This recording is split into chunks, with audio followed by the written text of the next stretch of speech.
개장 전 80분 오늘장을 움직일 이슈들 함께 짚어보겠습니다. 어제 시장 한 섹터의 불기둥으로 설명이 가능하죠. 이재명 대통령 한화 필리조선소 시찰, 하나오션, HD현대, 캐나다 잠수함 사업 최종 후보입니다. 어제 양시장 지수 자체는 강보권이었죠. 코스피도 0.25% 상승, 코스닥도 마찬가지로 0.01% 상승. 엔비디아 실적 등의 경계감에 지수는 박스권이었지만 왜 내 종목은 내리지? 뭐랄까요? 시장의 온도는 차갑게도 느껴졌습니다. 보시듯이 양시장 하락 종목 수가 훨씬 더 많았는데요. 그 이유 쏠림에서 찾을 수가 있겠습니다.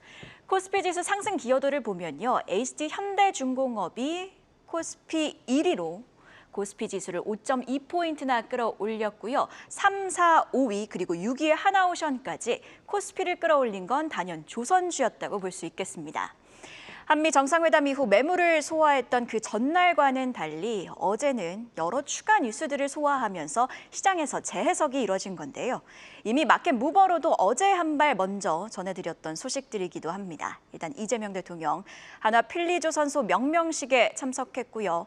장 시작하기 직전 하나그룹이 필리조선소에 50억 달러, 우리 돈으로는 7조 원가량을 투자해 현재 연간 1에서 1.5척 수준의 건조 능력을 20척까지 확대한다는 소식이 있었죠. 여기에 한화 해운을 통한 유조선 발주로 필리조선소에도 힘을 실어줬고요. 이렇듯이 본격 마스가 프로젝트에 시동을 건 모습입니다.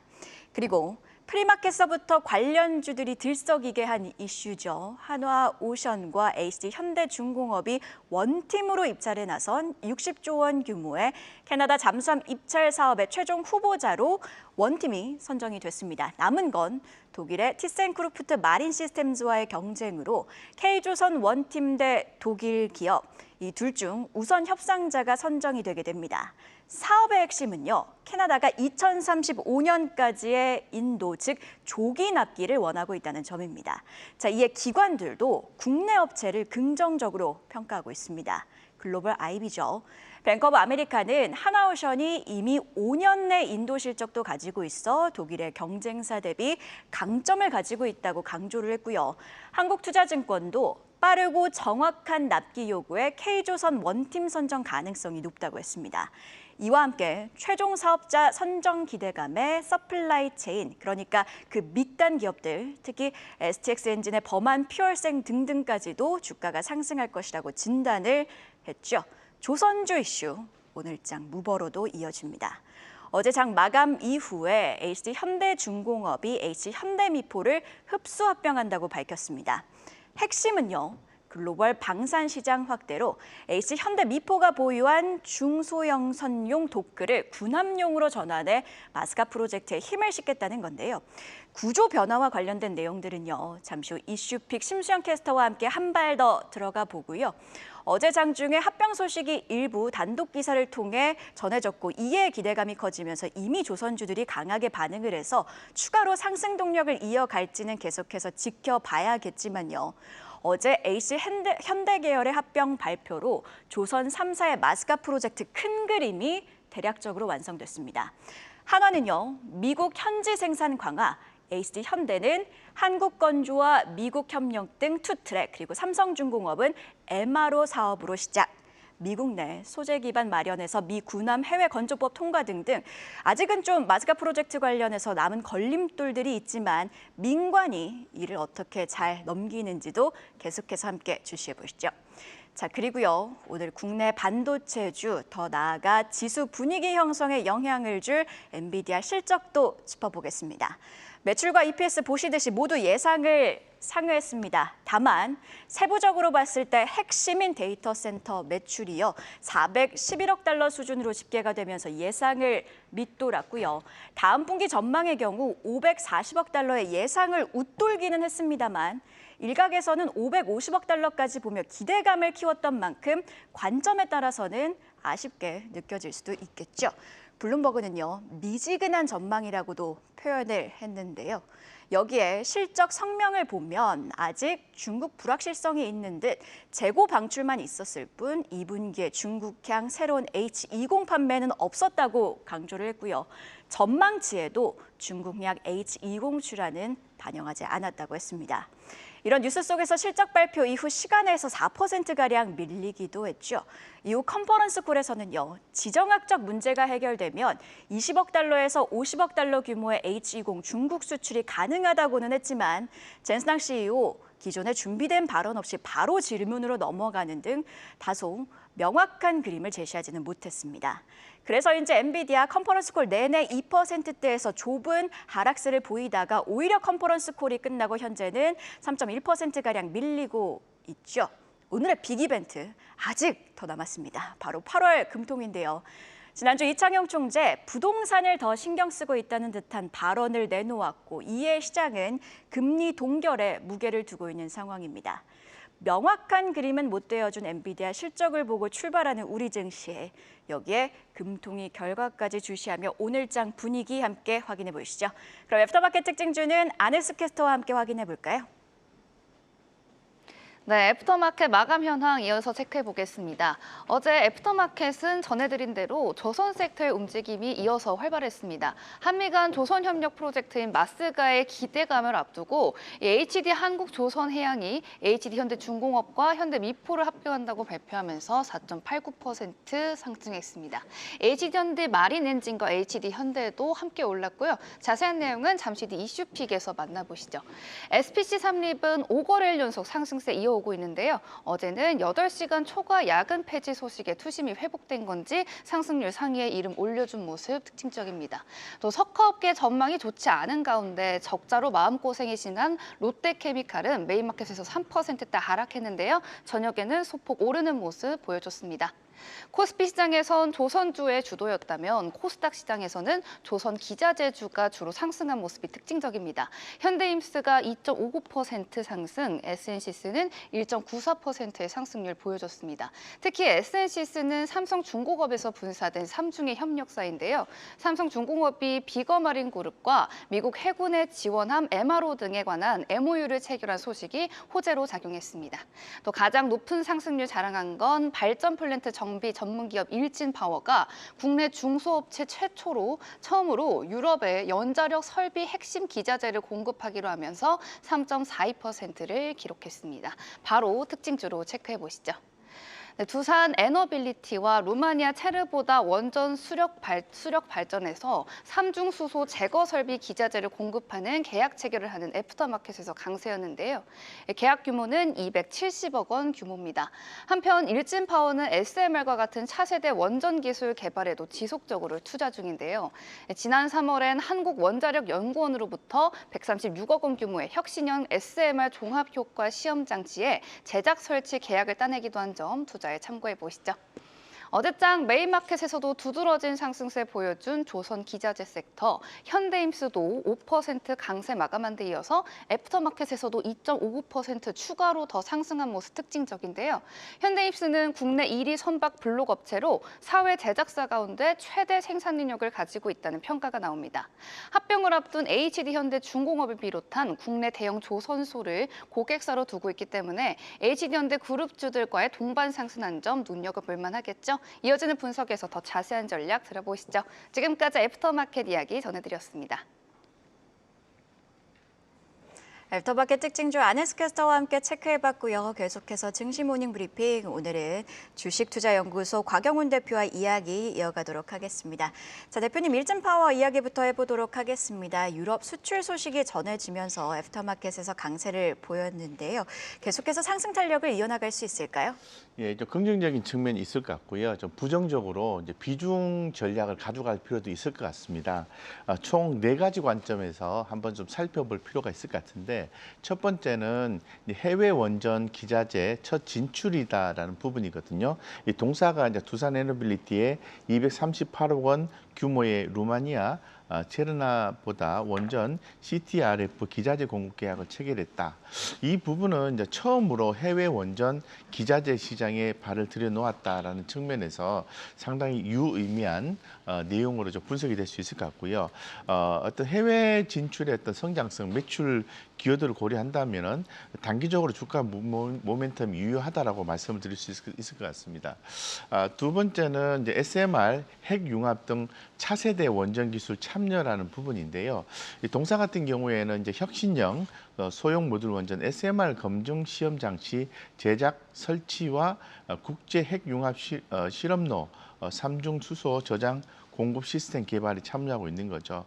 이는 이제 기존의 기자재 사업에서 한 발 더 나아가서 이 차세대 원전 친환경 에너지 분야로 성장을 확장할 수 있는 기반이 될 수 있다는 부분입니다. 이렇기 때문에 중기적으로 비중 확대 전략이 유효하다라는 근거가 될 수 있는 대목이라고 볼 수 있을 것 같습니다.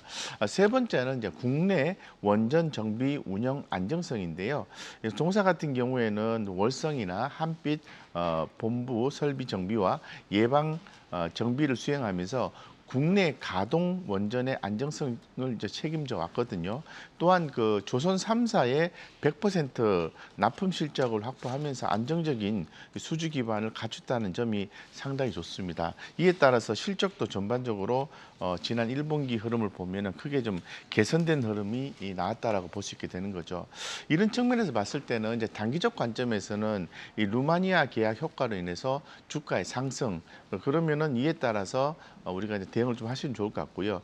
중기적 관점에서는 조선의 어떤 슈퍼사이클, SMR 핵융합 관련돼서 보시면 좋은데 제가 주목하는 것은 이제 단일 기업 같은 경우에는 요런 기업 같은 경우는 일전에 조금 횡령 이런 부분이 있어가지고 상장 폐지 사유가 좀 발생했다가 그 부분이 해소가 됐지 않습니까? 요렇게 좀 작은 기업들 같은 경우에는 계좌에 투자를 하실 때는 10% 미만으로 좀 투자를 해서 포트를 좀 가져가는 전략이 좀 바람직하다라고 말씀드리겠습니다. 네, 일진파워 투자 전략까지 함께 세워주셨고요. 현대힘스도 함께 확인해 보도록 하겠습니다. 어제 시장의 주역은 단연 조선주였고 현대힘스, 조선기자재주도 마찬가지로 강세를 보였는데요. 투자 전망은 어떻게 보고 계신지 궁금합니다. 조선주 전반적으로 긍정적으로 이제 볼 수 있는 그런 정책적인 지원들이 있고요. 현대힘스 같은 경우에 국내 1위 선박 블록 배관 조선 기자재 전문 기업이죠. 사업 구조 중에서 가장 비중이 높은 것은 이제 배관 도장 쪽이 81.1%를 차지하고 있습니다. 그래서 전체적으로 상당히 좀 중요한 위치를 좀 차지하고 있고요. 그리고 또 자회사 원하이테크를 통해서 PSA 기반 가스분리 산업용 산소 질소 발생기 사업도 전개하고 있어서 친환경 시장 확장성이 상당히 크다라고 볼 수 있을 것 같습니다. 그래서 좀 중장기적으로 좀 봐야 되는 부분이 있습니다. 그 이유는 이 조선의 슈퍼사이클 수혜 부분이 있고요. 내부적으로 독점 구조 기반으로 안정 성장을 꾸준히 해 나갈 수 있다라는 측면을 좀 고려해서 좀 보실 필요가 있을 것 같습니다.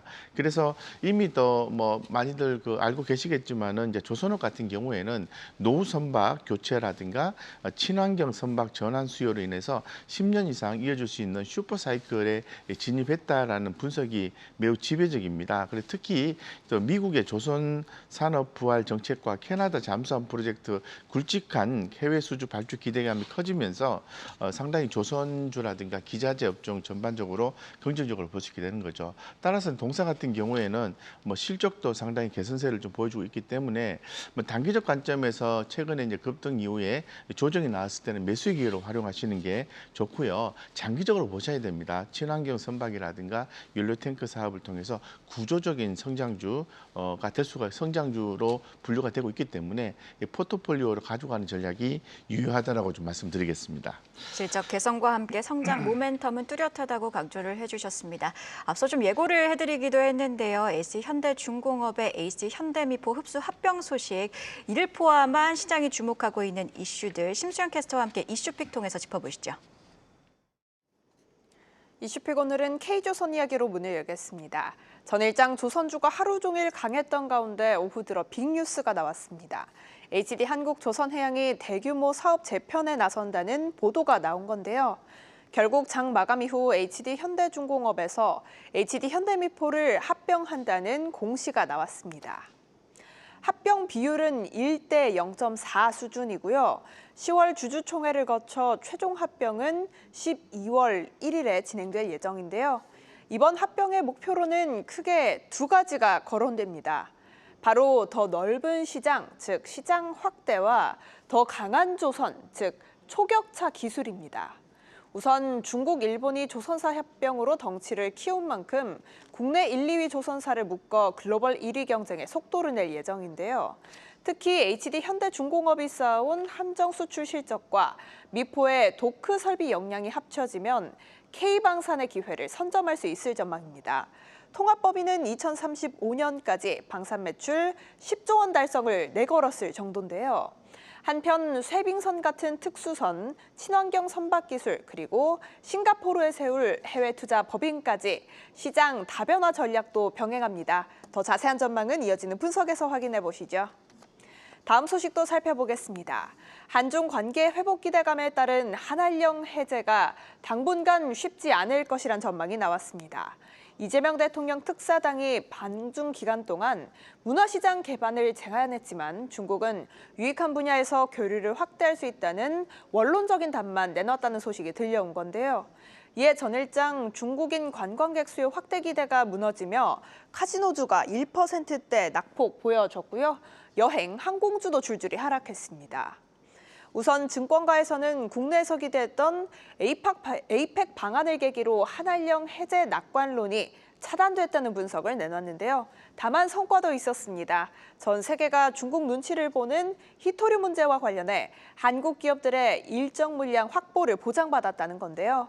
한한령 해제는 아직 갈 길이 멀지만 경제 자원 및 역사 협력에서 찾은 돌파구가 향후 한중 관계 시험대가 될 전망입니다. 지금까지 심수연이었습니다.